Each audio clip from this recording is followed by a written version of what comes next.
Okay, I'm working on a repair to a rocking chair. Taking the seat out. I previously did a repair on that. And the rockers are off. And those also need to be reattached and repaired. But the major problem or failure on this rocking chair was a crack. I've also taken the arm off here. Okay. Now, this developed a crack that extended from this spot here where this slat goes in through here and then down underneath and then down to the back side, so it's kind of sliced through like that and into the, and not just a crack, I mean it goes all the way through. There's two totally separate pieces here. Now the two pieces still meet fairly well. There was a large missing piece that also broke out, and that was shaped roughly like this up to here, a relatively large chunk. And I wasn't sure how I was going to try to repair this. I actually had this idea that I would somehow separate the two halves, put a dowel down the middle, line it up exactly, and then reattach them. And to that end, I actually started trying to separate these slats to free up this portion, or possibly just one side of it, not necessarily both sides, so I could get access to actually try drilling a hole and then lining them up. But when I looked online to see if anybody else had ever tried a repair like that, I couldn't find anybody, and it seemed as though it might be essentially impossible to line that up so that that would work. But the other, maybe that would be possible. I don't really know. I suppose if the hole was larger than the dowel, and then you could have had some free play and fill it all up with epoxy, that might have worked. But the reality was I couldn't get these joints to come apart. And in the case when they would not come apart, I did run across this repair technique of using a spline. The idea of the spline is to hold the two sections together that are wanting to separate by virtue of being glued into place. Now the spline is quite visible, but the idea is that you first want to get a structural repair. Second, you try to match the finish after you've put the other piece in. So that's the technique I'm now going forward with. You can see here I had originally just held these two together with some band clamps, just as a temporary repair to keep it from getting worse.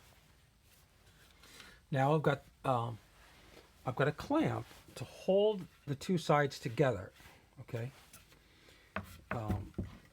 So that I can work on them as one unit. And now what I'm doing is I'm mortising out this channel to put the spline into, okay? I'm using a 1/4-inch chisel.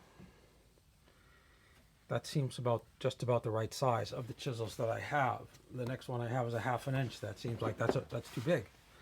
At a 1/4 inch, I might be able to get some stock at a 1/4 inch that would fit that width, and I wouldn't have to worry about that particular dimension and only have to cut it or shape it in the other dimensions. So that's a plus. I've taken this and I'm putting it at a slight angle so as to aim more towards the center. Okay. I started off trying to do it exactly straight, but that is a bit problematic because this lip here becomes rather sharp angle, whereas if I tip it towards the center, it's much more practical. You can see here I did get some tear out by being sloppy with the chisel, and I'm getting some scuff marks on the finish, but I'm not going to worry too much about that. I've already dug down a certain distance. I want to go a little deeper, possibly as deep as that spot there is, just to give the spline something more to bite into. So the technique on this is the same technique as doing a mortise and tenon with chisel. The idea is to drive the chisel like this, down in, move it, drive it, drive it, drive it, drive it with a hammer. That is the most important cut because it breaks the fibers. And then after that you clean it out. So what I'm going to do is I'll start driving the chisel and I'll just show you a few spots here. So here you get the idea. I'm just driving the chisel down at that angle towards the center. I've done the first half, and now I'll do the second half. Okay, I've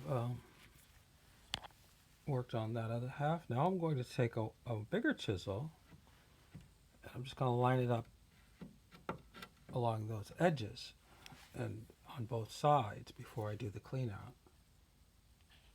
Okay, I finished with that. Now the idea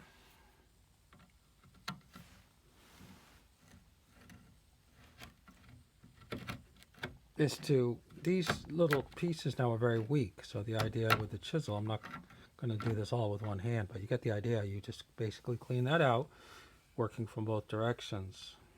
I'll hit pause. Okay, I've cleaned out this half. Now I'll go and clean out that half. Okay, I've cleaned out the other side. Now I'll just brush out the chips to see how I'm doing on depth. Okay, I still probably want to go a little bit deeper. It looks like I'm starting to run into the joint or the tenon of this piece here, but I wouldn't worry too much about that.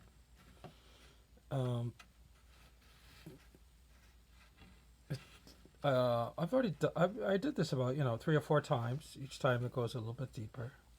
I'll probably do it once or twice more. I think if I get to the bottom of that, that would be a good marker. That would be pretty deep. I should get a pretty strong spline now. I might also want to put a spline on the opposite side. My first thought was, why not put one over here? But then I see the crack is actually running here. So if I put a spline on that same spot here, for example, very little would be on the opposite side of that crack.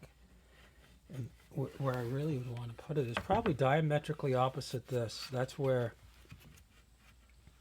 the two pieces in the spline would be if it was diametrically opposite, down lower in this portion down of the chair, down there on the other side. So I'll think about that a little bit more after I finish this one. I might try doing that one on that side. No harm done once I'm at it here, I don't think, as long as I don't drive the chisel too hard, and break something before I get to the glue up point. I could try actually, gluing it with the spline, and then even after doing that, put a spline on the other side. So there are a couple of choices, but anyway, this is just to show you how I'm proceeding with this repair, which was fairly severe damage on this rocker. Thanks. Now I should say, if you had a router, I do have a router, but a 1/4 inch bit, you might think that, well, sure, why not do this with a router? If there was some way, doing that freehand would probably be a disaster. Trying to somehow use a guide with this round shape and with these slats in the way, I couldn't think of a way to do it. And rather than to go, this should produce essentially the same sort of result, but it's in control. And that's what I'm most concerned about, is just damaging everything with the power tool. This is the old-fashioned way.